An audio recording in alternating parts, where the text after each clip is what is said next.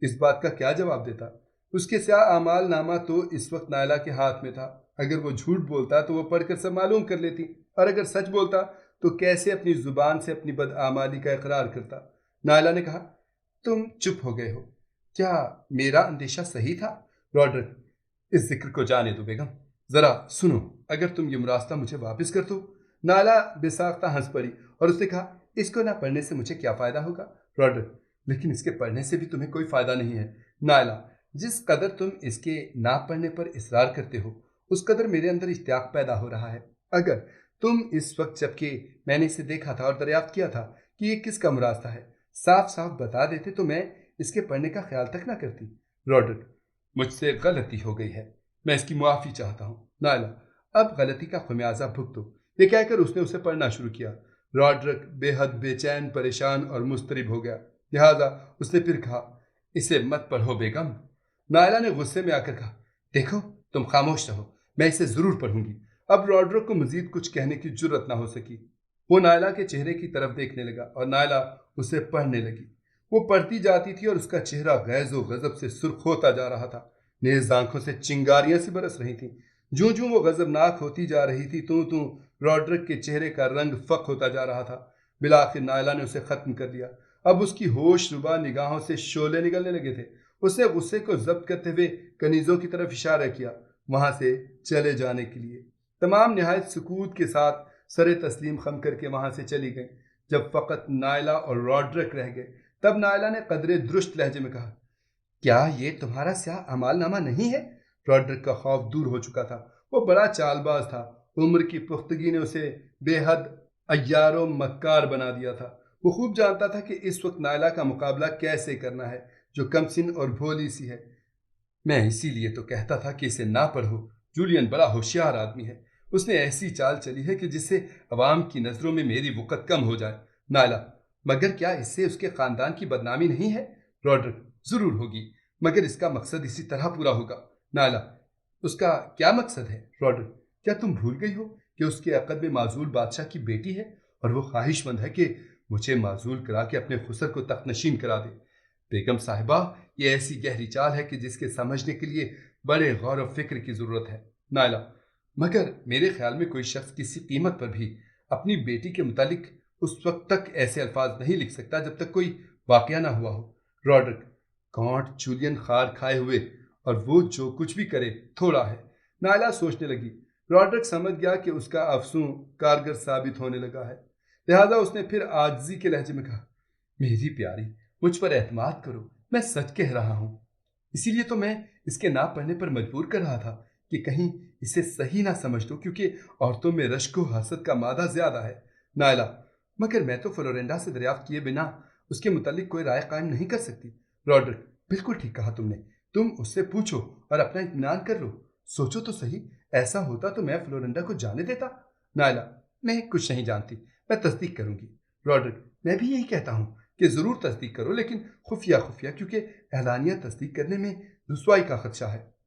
نائلہ، میں سب سمجھتی ہوں۔ روڈرک، تم نے اس بات پر غور کیا کہ وہ مسلمانوں کو میرے ملک پر چڑھا لایا ہے؟ اس نے ضرور ان سے اپنے یہاں ڈینڈرا کے لیے کوئی معاہدہ کر لیا ہوگا۔ نائلہ، یہ ممکن ہے روڈرک، مگر میں ان کو شکست دے کر خود جولین پر حملہ کر دوں گا۔ نائلہ، اس کے متعلق میں کچھ نہیں کہہ سکتی۔ روڈرک، مگر ایک وعدہ کر لو۔ نائلہ، کیا؟